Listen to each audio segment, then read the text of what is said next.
2 juillet 2014. Les vacances d'été approchent, j'ai 12 piges, je suis au collège, et avec mon voisin de son pseudo ironique, on passait très souvent le mercredi après-midi ensemble à jouer à la DS ou à regarder des vidéos de Hooper, notre vidéaste favori. Mais putain! Vous avez vu ça? Or, ce jour-là, après qu'il ait maté un de ses vidéotests, on a allumé l'ordinateur de ma sœur, tu sais, ceux qui sont fournis avec l'école primaire, et il m'a fait mettre un truc que voici.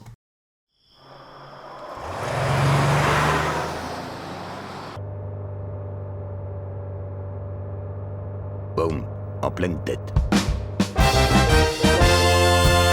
En voyant ça, je suis émerveillé. Un visuel cartoonesque, une présentation décalée de personnages sur un vieux FPS avec Patrick Borg,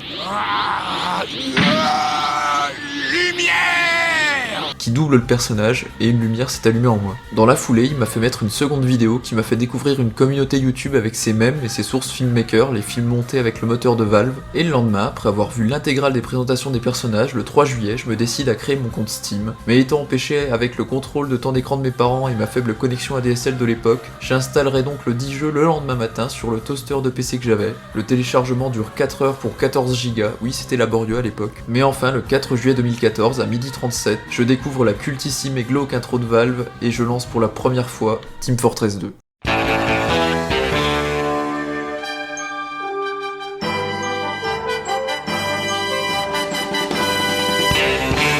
Si vous connaissez le Wabi depuis des années et que je vous pose la question quel est mon jeu préféré, vous allez me dire The Witcher 3, Skyrim, Silent Hill 2, Luigi's Mansion 2 avec tes 500 heures? Eh bien vous auriez raison, mais même les 500 heures de Luigi's Mansion 2 ne battront pas le jeu avec lequel j'ai bassiné mes amis pendant des années, Team Fortress 2. Jeu PC et console de Valve, les mecs derrière Steam globalement, en vue à la première personne héritant de Quake avec un aspect cartoon, comportant 9 classes de mercenaires ayant un gameplay propre à chacun. Dans le jeu tu joues une équipe contre l'autre sur différents modes, se basant sur de la capture-défense d'objectifs, le tout avec différents autres modes de jeu officiels ou créés par la communauté. Le jeu sort en 2007 avec la Orange Box comprenant Half-Life 2 et Portal et se démarquait à l'époque du fait d'être un des premiers jeux à proposer une diversité exceptionnelle de chapeaux pour ses personnages. En 2011, le jeu passe free-to-play et il deviendra la source d'inspiration de nombreux autres jeux dont Overwatch et Paladin pour les plus connus. Pour ma part, le 4 juillet 2024 fut une date spéciale puisqu'elle a annoncé mes 10 ans passés avec Team Fortress 2. Et comment résumer 10 années sur un jeu vidéo de cette envergure? Tant de temps est passé depuis, je risque d'oublier des choses, néanmoins je vais faire travailler ma mémoire pour vous en restituer la plupart. Vous aurez dans cette vidéo un condensé de tout ce que j'ai pu vivre à travers ces 3653 jours en compagnie du jeu, de manière chronologique, et je souhaite avant de commencer m'excuser auprès des personnes à qui j'ai honteusement menti en prétendant avoir joué depuis la sortie du jeu, parce que j'étais un peu trop redneck de TF2 et je voulais juste prouver. Pardon, commençons. Une fois le jeu lancé, j'arrive sur le menu, qui était comme ceci à l'époque, la mise à jour Love and War avec le dernier SFM officiel, Expiration Date venait de sortir. Après avoir découvert le tutoriel incroyablement incomplet, je me suis rendu compte que le jeu ne tournait pas au-delà de 10 FPS, sauf que lorsque je regardais le sol, ce qui est logique pour un toaster sur Windows XP. J'ai donc dû renoncer à l'idée de jouer en ligne pendant un long moment, et durant presque 2 ans, je me suis contenté de jouer hors ligne avec l'IA. Et je me persuadais que j'étais déjà un excellent joueur quand je faisais ces scores-là face aux bots, niveau facile bien sûr. Et j'ai donc pris majoritairement l'unique classe permettant le fait de rester statique, l'Engineer. Étant très limité dans mon gameplay, j'ai donc consacré mes 2 ans à m'abreuver du contenu internet du jeu, à commencer par le tutoriel pour débutants par Don Pasqualino sans qui j'aurais encore longtemps galéré pour jouer convenablement. Je vous dis bienvenue dans cette première vidéo d'une série de tutos que j'ai décidé de faire sur Team Fortress 2. En espérant que sa retraite de YouTube se passe bien, il a accessoirement sorti une parodie d'Orelsan de Mauvaise Idée. Pas savoir gérer ses dépenses, mauvaise idée. Choisir le scout en défense, mauvaise idée. Et pendant longtemps, j'ai cru que les gens faisaient les références à TF2 quand ils l'évoquaient. Oui, j'étais très inculte. Je vais de même citer notre cher Lucas Auchard National qui m'a fait comprendre que tout le monde ne pouvait pas jouer à TF2.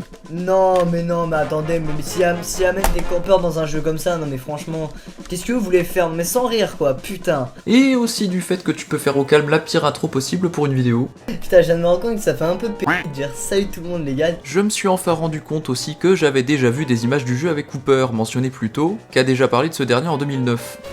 Allez, par là, fumier! Ah! Esquivé! Oh l'enfoiré! Oh là là, il faut que je mette une autre arme! Ah! Bref, merci Hooper, c'est encore grâce à toi qu'on en est là.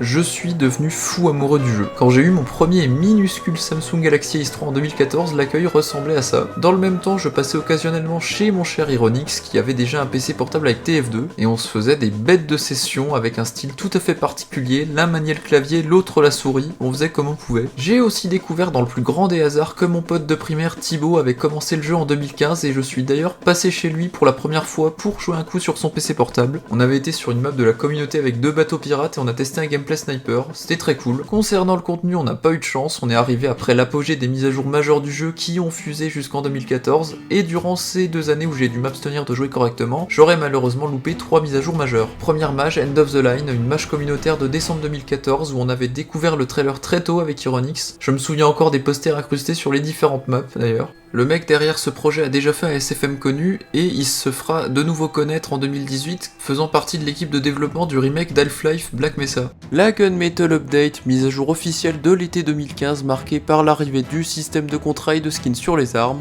Et la troisième, la mise à jour Invasion, un autre événement de la communauté fait pour Halloween 2015 et la seule chose que j'ai effectuée est de tester une des cartes spéciales sur le vieux PC de ses morts. Je me suis donc de mon côté englouti la plupart du contenu de la communauté sur YouTube, principalement anglophone, qui contribue en très grande partie au succès du jeu et j'ai en premier lieu été marqué par beaucoup de chaînes à l'époque. Albino Black Sheep, une antiquité de YouTube, c'est le mec qui a fait Peanut Butter Jelly Time et je l'ai redécouvert avec 2 animations de TF2 qui sont collector. Crash Mall qui a cartonné avec ses quelques SFM typés action. Delac, un français bien de chez nous, connu surtout pour ses animations Gmod et ses YouTube poop. KR qui a créé une série de SFM qui a fait largement le taf et qui rentre vraiment dans un aspect psychologique au fil du temps. D'ailleurs le mec au bout de 11 ans a réussi à finir sa série, bravo. El Toro 64us, extrêmement connu depuis les débuts du jeu, aussi un grand utilisateur de Gmod, très décalé, cela dit c'est un humour assez spécial. Gigi Theater, youtubeur SFM que j'avais connu avec sa série du tournoi des classes. Kitty0706 qui a percé il y a longtemps avec son long Gmod humoristique et qui a secoué la communauté en 2015 ayant succombé à la maladie. Un remake hommage d'ailleurs de sa vidéo par plein d'animateurs est ressorti pendant le confinement. Nilst ou Sin, youtubeur bien connu de la communauté de par ses compilations de vidéos envoyées par les joueurs. Je me souviens que mon pote Thibaut avait frimé au collège parce qu'il avait fait un échange d'items avec lui. L'official TF2 Wiki en lien avec le site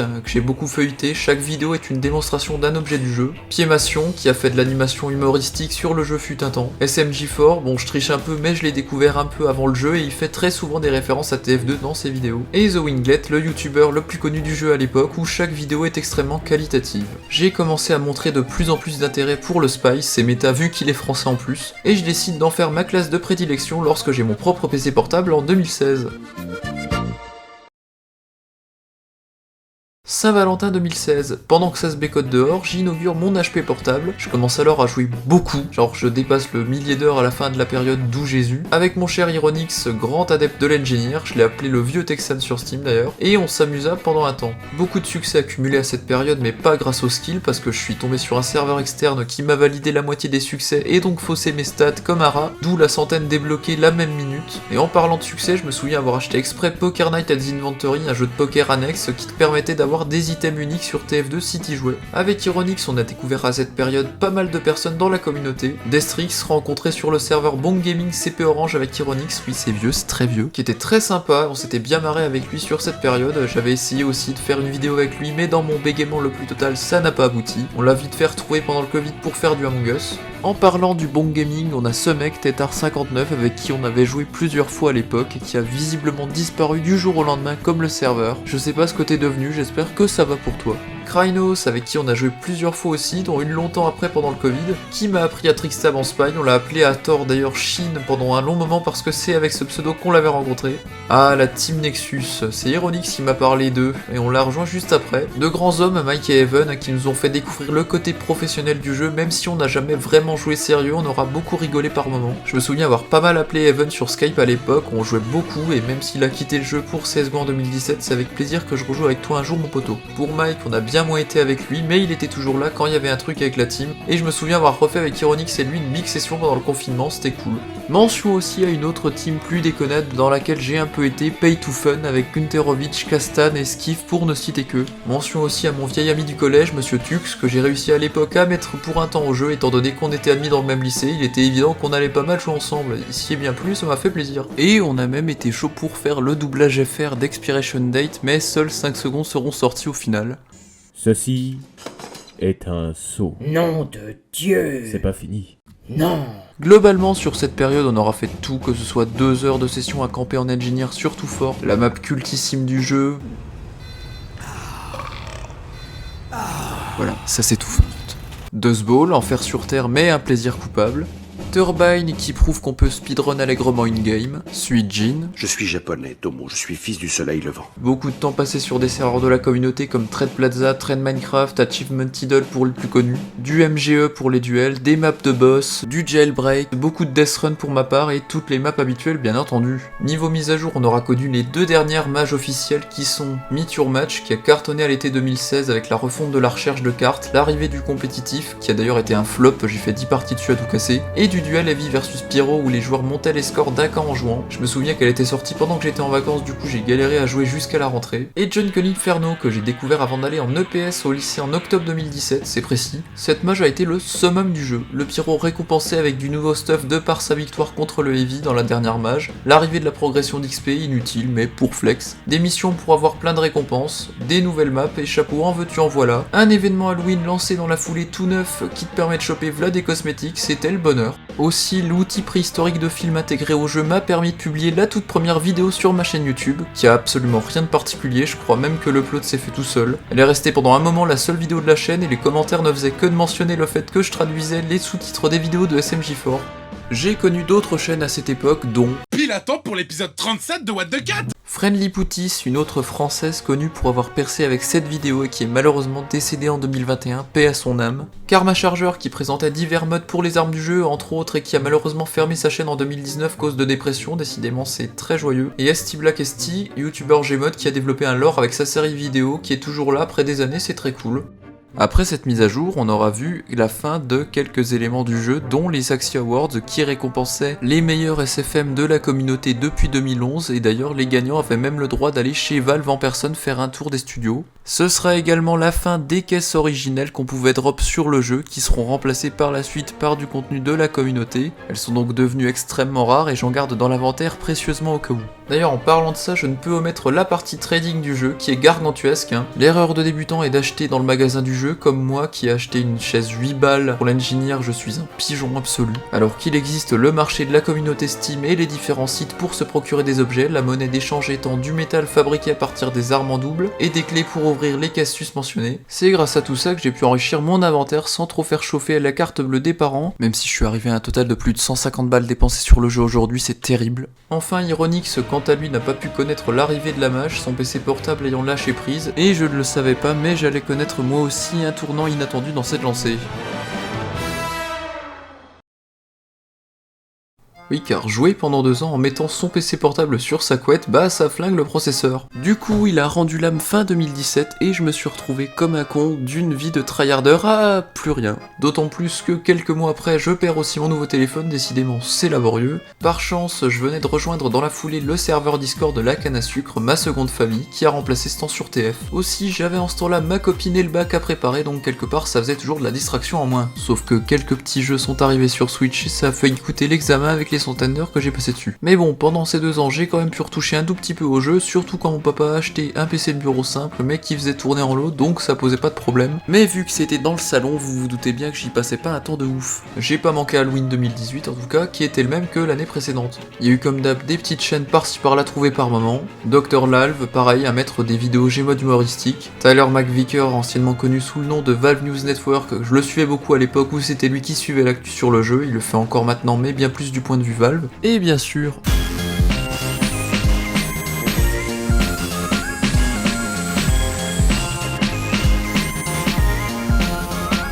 Uncle Dane, bien évidemment, un des plus connus de la communauté, spécialisé dans les guides autour de l'engineer, c'est un must to watch quand tu joues cette classe. Pas grand chose à dire d'autre de cette période, j'avais juste pas de PC quoi. Cela dit, j'ai eu pour l'été 2019 la grâce des parents qui m'ont accordé le droit d'avoir une tour à des années-lumière de ce que j'avais, récompense de mon bac littéraire, et là on va parler.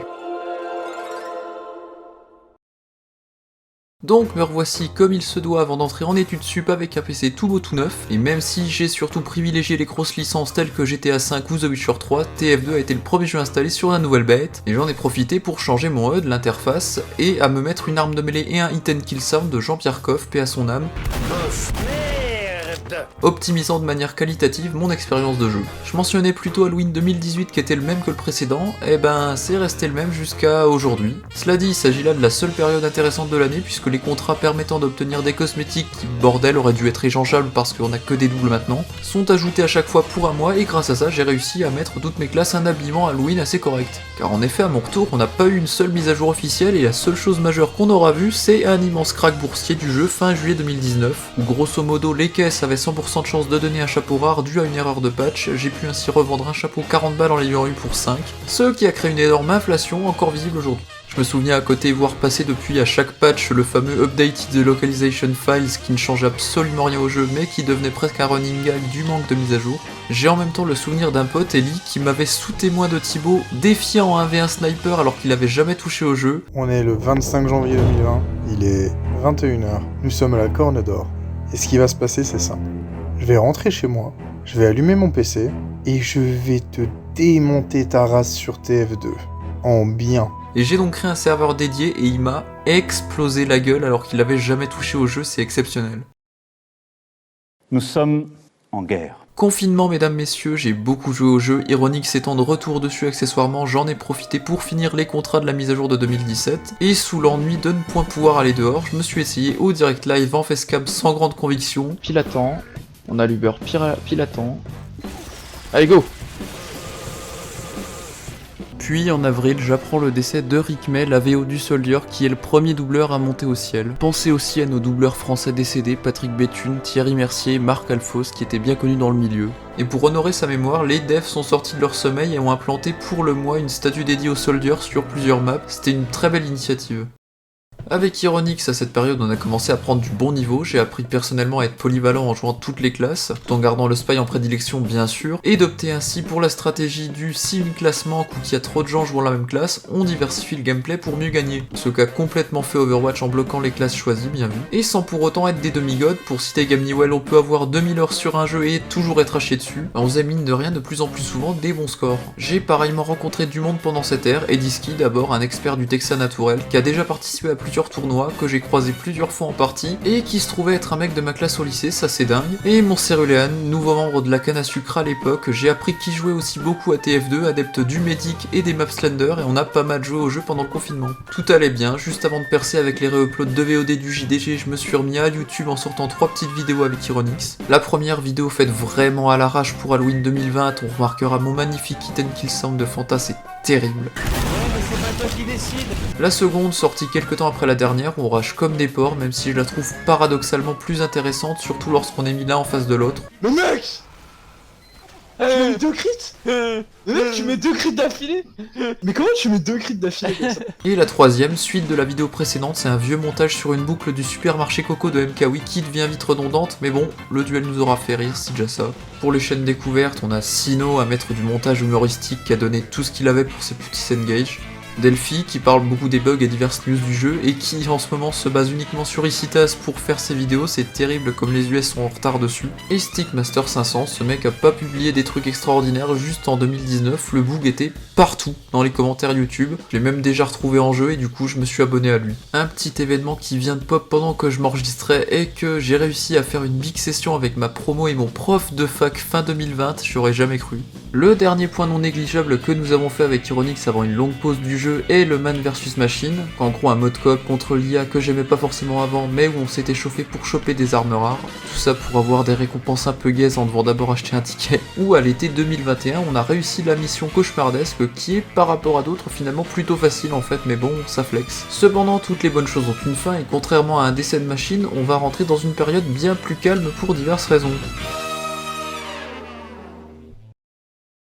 Premièrement, depuis le leak du code source pendant le confinement, il était laborieux de passer une soirée tranquille sur les serveurs officiels sans se faire emmerder par une invasion de bots ou hackers, plus ou moins importante en fonction des moments. Alors les puristes vont dire oui mais vous avez qu'à aller sur les serveurs de la communauté. Sauf que nous on voulait pas se faire chier avec ça, on voulait un truc simple et le problème c'est que du coup ça a entaché notre expérience durablement. Il faut se dire comme dans tout jeu que ça a toujours existé la triche, TF2 avait déjà connu ça depuis ses débuts, on se rappelle du fameux Elmao Box qui faisait la propagande du cheat en 2016 mais c'était vite banni. Or là la faille a laissé couler le navire et le jeu a été une première fois, oui première, wait for it, injouable en mai 2022, le premier mouvement Save TF2 s'est alors fait entendre par Valve, complètement muet depuis un moment et qui a remis un peu de pansement mais qui n'ont tenu que quelques mois avant la rechute. Je crée aussi une parenthèse pour que vous compreniez à quel point le jeu a été laissé dans un état pitoyable depuis la dernière mise à jour officielle. Il faut savoir que le nombre de personnes s'occupant depuis quelques années du jeu varie entre 2 et 5 employés. Oui, 2 et 5. On a dit au reste de bosser sur Half-Life 3, c'est pas une blague, le jeu va vraiment sortir avant une mage officielle de TF2, et c'est pas une mauvaise chose, mais ça fait chier quand même. Deuxièmement, ça faisait quelques temps qu'Ironix et moi tournions un peu en rond sur le jeu qui ne nous offrait du coup plus de mise à jour, si ce n'est le même contenu d'hiver et d'Halloween, et les bots n'aidant pas, lui est parti sur Gmod et Squad entre autres, surtout quand on lui a monté sa machine de guerre de PC début 2023, et moi sur Play 4, Fortnite, Minecraft, généalogie et autres changements d'études, en plus d'avoir été personnellement sur une période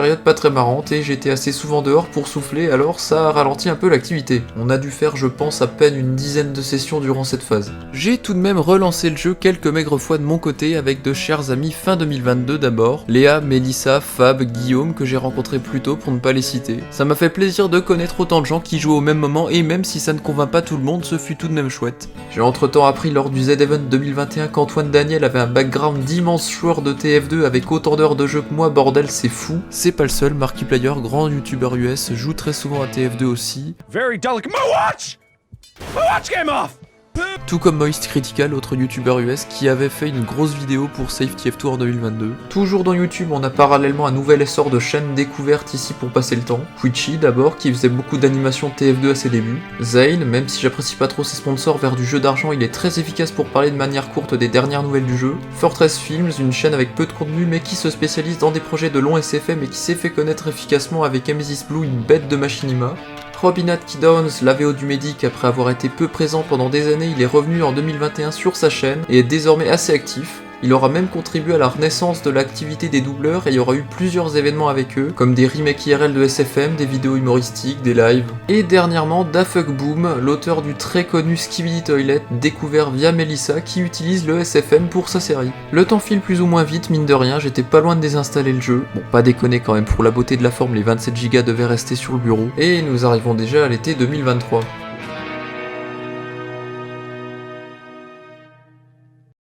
Alors que je m'emmerdais profondément face au manque de contenu, il se passa quelque chose d'assez inattendu. En effet, nous avons une mise à jour de contenu saisonnier en plein juillet. Elle avait réveillé la communauté avec une annonce au début de l'année, mais ça a surtout été un pétard mouillé car tout le monde s'attendait à une grosse mage avant que Valve ne corrige l'annonce sur un truc un peu plus communautaire. Nous aurons tout de même eu plusieurs maps sympathiques et l'officialisation après des années du mode versus Saxtonel où un joueur est un boss OP contre tout le monde. Regardez-moi ça, le mec à l'Australie sur son torse, c'en est pas juteux. À partir de ce moment-là, je me suis remis un peu plus au jeu et Ironix ayant vite repop à Halloween 2023, je me suis décidé à refaire une nouvelle vidéo gameplay bien plus travaillée que les précédentes. Même si c'est toujours du montage amateur, j'en suis un peu fier. En vrai, de toutes, je vous conseille vraiment d'aller voir celle-là. Je t'ai qu'un free to plante.